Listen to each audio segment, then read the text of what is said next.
There are moments in a dynasty's history that defy all preparation.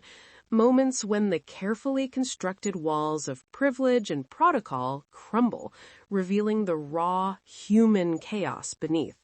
For the British monarchy, February 19th, 2026 was such a moment.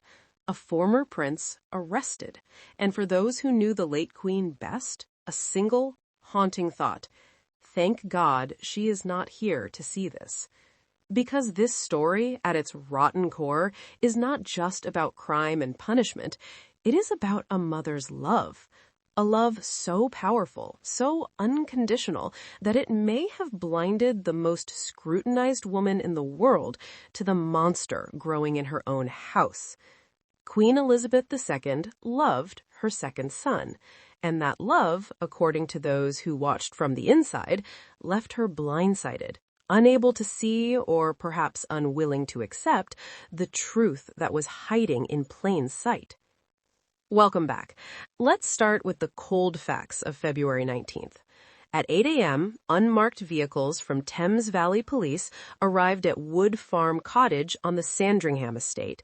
Andrew Mountbatten Windsor, 66 years old, was arrested on suspicion of misconduct in public office. He was held for nearly 12 hours before being released under investigation. The charge? Allegations that while serving as the UK's special trade envoy, he shared confidential government documents with convicted sex offender Jeffrey Epstein. Emails released by the U.S. Department of Justice show Andrew forwarding official reports about his visits to Southeast Asia, reports prepared by his special advisor, directly to Epstein. One, on Christmas Eve 2010, allegedly shows Andrew sending Epstein a confidential brief on investment opportunities in the reconstruction of Helmand Province in Afghanistan. If proven, this is not a personal failing. This is a national security breach. This is a former prince entrusted with his country's secrets, passing them to a man with deep ties to foreign intelligence. The arrest sent shockwaves through the institution. King Charles III issued a carefully worded statement. I have learned with the deepest concern the news about Andrew Mountbatten Windsor. What now follows is the full, fair, and proper process. Let me state clearly, the law must take its course. The phrasing was precise. Andrew Mountbatten Windsor, not my brother, not the Duke of York, a linguistic separation designed to protect the crown from the contagion. But for those who remember the Queen, who watched her navigate decades of family turmoil, there was another layer to this tragedy. Ailsa Anderson, the Queen's press secretary from 2001 to 2013, spoke candidly to the BBC. Asked about the persistent rumors that Andrew was his mother's favorite son, Anderson was diplomatic but revealing. The media do say that he was the favorite son, she said, but in my 12 years working for the late Queen, I never saw her display any favoritism amongst any of her children. But then Anderson added something crucial. Of course, this story started in 2010. We didn't know as much as we do now about the full extent of the allegations against Andrew. We did not know about the emails between him and Epstein, so we're only really finding out the full extent of the matter.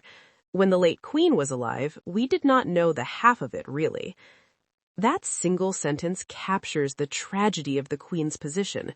She died in 2022, 3 years after Andrew's catastrophic Newsnight interview, but before the full avalanche of evidence, the emails, the photographs, the detailed allegations, had been made public. She knew her son was in trouble. She knew he had made catastrophic errors of judgment. But did she know the half of it? Anderson's testimony suggests she did not. Royal experts have been blunt about what this means. Writing in the Express, one analyst put it simply, the only saving grace for the family is that Queen Elizabeth was not around to witness the arrest of her beloved son. Imagine, for a moment, the woman who guided Britain through 70 decades, who stood as the symbol of stability and dignity, watching unmarked police cars arrive at her son's home on his 66th birthday. Imagine her reading the emails, seeing the photograph of Andrew on his hands and knees over an unidentified woman, learning that her son may have shared state secrets with a convicted pedophile. The historian Justin Volk described the crisis as more of a personal one than a constitutional or institutional one. For the Queen, it would have been both, the mother's heart breaking, even as the sovereign's duty demanded distance. The Express laid out the visual evidence of his fall with brutal clarity. The 3 photos that destroyed his reputation, they called them.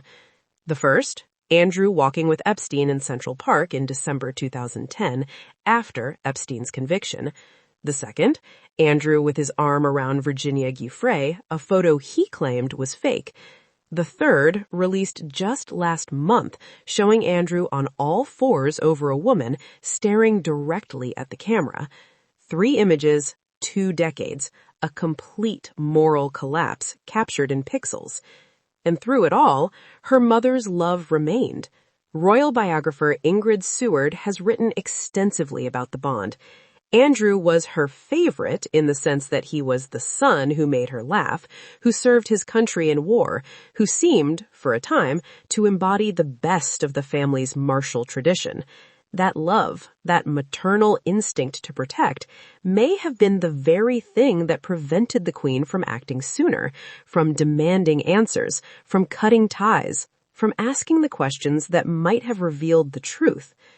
Now, the truth is undeniable. Andrew Mountbatten Windsor has been arrested. His titles are gone, his home is gone, his reputation is ash. He sits in a Norfolk farmhouse awaiting the next phase of an investigation that could, if charges are filed, lead to a trial and potentially a life sentence. The monarchy, for its part, is trying to keep calm and carry on. King Charles III attended London Fashion Week hours after his brother's arrest. Queen Camilla went to a lunchtime concert. The show, as they say, must go on. But behind the palace gates, the grief is real. Not just for what Andrew has done, but for what his mother was spared. She loved him. That is not a defense, and it is not an excuse. It is simply a fact. And in that love, she was blindsided. Not by malice, but by the impossibility of imagining her own son capable of such darkness. The files that emerged after her death revealed a man she would not have recognized. The arrest on his 66th birthday would have broken her heart. Perhaps in some small mercy, she was spared that final devastation. The monarchy will survive this crisis, as it has survived others. But for the Queen, watching from wherever monarchs go, the pain would have been unbearable. Her son, a prince of the realm, taken away in handcuffs. Her love, finally and forever, not enough.